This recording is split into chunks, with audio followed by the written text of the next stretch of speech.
আসসালামু আলাইকুম। কেমন আছেন আপনারা? আশা করছি আল্লাহর রহমতে ভালো আছেন। এই তো আমরাও আলহামদুলিল্লাহ ভালো আছি। তো এই তো আপনাদের ভাইয়া বাজার নিয়ে আসলো, গতকালকে মাছ নিয়ে আসছে। ওগুলো আর আমি দেখাই নেই, সময় পাই নেই, রেখে দিছি ফ্রিজে। এই যে মুরগি শেষ হয়ে গেছে, মুরগি নিয়ে আসছে। এই যে দেশি মুরগি দুইটা, এই দুইটা দেশি মুরগি, আর এই যে তিনটা ব্রয়লার মুরগি, একটা দুইটা তিনটা, আর এই দুইটা দেশি মুরগি।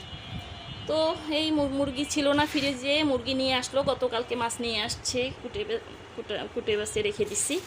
আর এদিকে দেখুন এই যে করলা আর কি বটবটি, আর এই দেখুন জলপাই নিয়ে এসেছে। এখন এই জলপাই কি ভালো? ওইগুলো আরও দেরিতে কিনলে ভালো ছিল। দামও নিয়েছে অনেক বেশি এবং কষকষও হবে মনে হচ্ছে।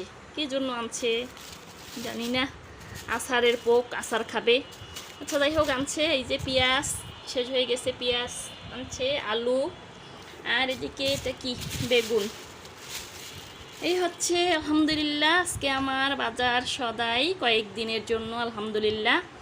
তো বন্ধুরা ঠিক আছে, আমাকে কমেন্টস করে জানাবেন আপনাদের ভাইয়া কীরকম বাজার করতে পারে, জলপাই কেন কিনছে এত তাড়াতাড়ি, এটা আমাকে বলবেন তো। ঠিক করছে না ভুল করছে বলবেন তো বন্ধুরা।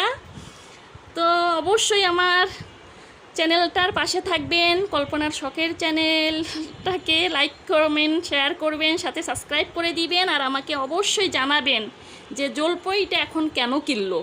ঠিক আছে বন্ধুরা, এইটা আমি আপনাদের কাছে বিচার দিলাম যে এত তাড়াতাড়ি কি জলপাই আনা ঠিক হয়েছে আপনাদের ভাইয়ার?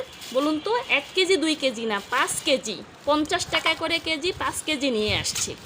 বলুন, আমি এই কষ জলপাই দিয়ে আচার বানালে কি ভালো লাগবে? এগুলো আরও 1 মাস, এই মাসের পরে গিয়ে কিন্তু ভালো ছিল।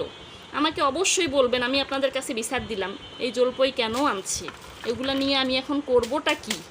ঠিক আছে বন্ধুরা, সবাই ভালো থাকবেন, আমার পাশে থাকবেন। আল্লাহ হাফেজ, আসসালামু আলাইকুম।